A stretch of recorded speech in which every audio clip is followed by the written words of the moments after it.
ഹരിത പെരുമാറ്റച്ചട്ടം പ്രാവർത്തികമാക്കി പ്രവർത്തിക്കുന്ന തലശ്ശേരി കുണ്ടൂർമല എഞ്ചിനീയറിംഗ് കോളേജിനെ ഹരിത കലാലയമായി പ്രഖ്യാപിച്ചു. സ്പീക്കർ അഡ്വക്കേറ്റ് എൻ ഷംസീർ പ്രഖ്യാപനം നിർവഹിച്ചു. കോളേജിൽ നടന്ന പരിപാടിയിൽ സ്പീക്കർ അഡ്വക്കേറ്റ് എൻ ഷംസീർ ഹരിത കലാലയമായി പ്രഖ്യാപിച്ചു. സീറോ കാർബൺ എമിഷൻ ഉള്ള ഏക കലാലയമായി തലശ്ശേരി കോളേജ് മാറി എന്നുള്ളത് വളരെ കുറവുള്ള അഭിമാനത്തോടെയാണ് നമ്മൾ കാണുന്നത്. അത് അല്പസമയം മുമ്പ് നിങ്ങളുടെ പഞ്ചായത്ത് പ്രഖ്യാപിച്ചു എന്ന വിവരം നിങ്ങൾ അറിയിക്കുന്നു. എഞ്ചിനീയറിംഗ് കോളേജ് നേരത്തെ പ്രിൻസിപ്പൽ സൂചിപ്പിച്ചതുപോലെ നമ്മുടെ സ്വഭാവ രൂപീകരണത്തിൽ ഏറ്റവും പ്രധാനപ്പെട്ട കാലം വിദ്യാർത്ഥി കാലഘട്ടമാണ്. 2016 ഒന്നാമത്തെ പിണറായി സർക്കാരാണ് 4 മിഷനുകൾ കേരളത്തിൽ ആരംഭിച്ചത്. ലൈഫ്, ആർദ്രം, കേരളം, പൊതുവിദ്യാഭ്യാസ സംരക്ഷണം. ഇതിനെ ബ്രീഫ് ചെയ്യാൻ MLA-മാർക്ക് ബ്രീഫ് ചെയ്യാൻ വേണ്ടി അന്നത്തെ ചീഫ് സെക്രട്ടറി ശ്രമിക്കാനുണ്ടായിരുന്നു. പരിപാടിയിൽ നെറ്റ് സീറോ എമിഷൻ സർട്ടിഫിക്കറ്റ് പ്രകാശനം ചെയ്തു. ജില്ലയിൽ നെറ്റ് സീറോ എമിഷൻ സർട്ടിഫിക്കറ്റ് ലഭിച്ച ഏക കലാലയമായി കോളേജ് ഓഫ് എഞ്ചിനീയറിംഗ് തലശ്ശേരി ഇതോടെ മാറി. സംസ്ഥാനത്ത് 7 കോളേജുകൾക്കാണ് നെറ്റ് സീറോ എമിഷൻ സർട്ടിഫിക്കറ്റ് ലഭിച്ചത്. ശുചിത്വ, മാലിന്യ സംസ്കരണം, ജലസുരക്ഷ, ഊർജ്ജ സംരക്ഷണം, ജൈവവൈവിധ്യ സംരക്ഷണം എന്നിവ മാതൃകാപരമായി നടപ്പിലാക്കിയതിന്റെ അടിസ്ഥാനത്തിലാണ് ഹരിത കലാലയ പ്രഖ്യാപനം.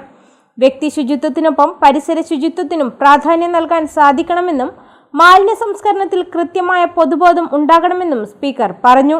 സിന്തറ്റിക് രാസലഹരി എല്ലാ അതിർത്തികളും കടന്ന് നമ്മുടെ വീടുകളിൽ വരെ എത്തുന്ന സാഹചര്യത്തിൽ അധ്യാപകരും രക്ഷിതാക്കളും ജാഗ്രത പാലിക്കണമെന്നും അദ്ദേഹം പറഞ്ഞു.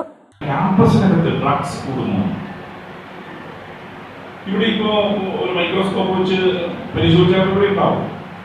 ഇല്ല എന്ന് ബ്ലാങ്കറ്റ് ആയി പറയാൻ പറ്റില്ല, അല്ലെങ്കിൽ ബ്ലാങ്കറ്റ് നോ എന്ന് പറയാൻ പറ്റില്ല. ചിലപ്പോൾ ഉണ്ടാവും. നമ്മൾ കർക്കശമാണ് സ്വീകരിക്കുക. എങ്ങോട്ടൊക്കെ അമ്മമാരെ കൊല്ലുന്ന മക്കൾ, ഭാര്യമാരെ കൊല്ലുന്ന ഭർത്താക്കന്മാർ, കാമുകന്മാരെ വെട്ടിക്കൊല്ലുന്ന കാമുകിമാർ, കാമുകിമാരെ വെട്ടിക്കൊല്ലുന്ന കാമുകന്മാർ, എങ്ങോട്ടൊക്കെ ആർക്കും ഫ്യൂച്ചറിനെ കുറിച്ച് യാതൊരു ആൻസൈറ്റി ഇല്ല. എങ്ങോട്ട് പോകുന്നു? ക്യാമ്പസ് സബ്സ്റ്റൻസ് ആണ് യൂസ് ചെയ്യുന്നത്. സബ്സ്റ്റൻസ് യൂസ് ചെയ്യുന്നത് MDM യൂസ് ചെയ്യണം. MDM ഒക്കെ യൂസ് ചെയ്യുന്ന മരണം തിരഞ്ഞെടുക്കട്ടെ, മരണം തിരഞ്ഞെടുക്കണം സ്വയം. നിങ്ങൾക്കൊരു 10 മിനിറ്റ് ഏതോ ലോകം നിങ്ങളുണ്ടോ, അതിനപ്പുറത്ത് നിങ്ങൾ മരിച്ചു പോകണം. മരണം പൊക്കവെട്ടി പറിക്കുക എന്ന് പറയുന്നു. ആ നിലയിൽ നാം ചിന്തിക്കുന്നു.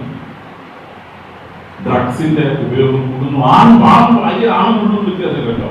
മുമ്പൊക്കെ പെൺകുട്ടികൾ ആൺകുട്ടികൾ മാത്രം ദേശത്ത് മദ്യപിക്കുക, സിഗരറ്റ് വലിക്കുക. ഇപ്പൊ ഒന്നല്ല, ഇപ്പൊ അല്ലേ ജെൻഡർ ന്യൂട്രാലിറ്റിക്കായിരിക്കും.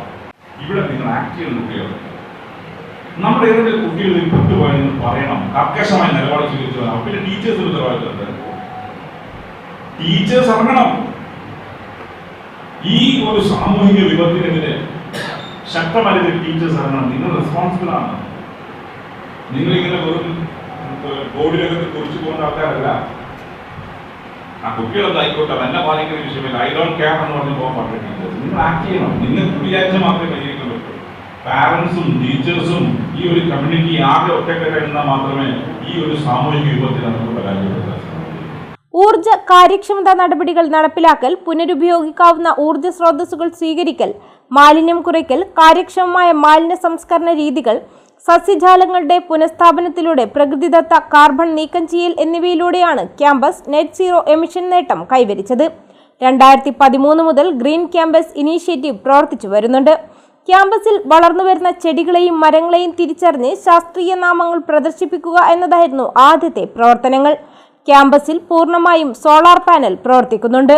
മഴവെള്ള സംഭരണം, ബയോഗ്യാസ് പ്ലാന്റ് എന്നിവയും പ്രവർത്തിക്കുന്നു. എരഞ്ഞോളി ഗ്രാമപഞ്ചായത്ത് പ്രസിഡന്റ് MP ശ്രീഷ അധ്യക്ഷയായി. ഹരിത കേരള മിഷൻ ജില്ലാ റിസോഴ്സ് പേഴ്സൺ ലതാകാണി ആശയവിവരണം നടത്തി.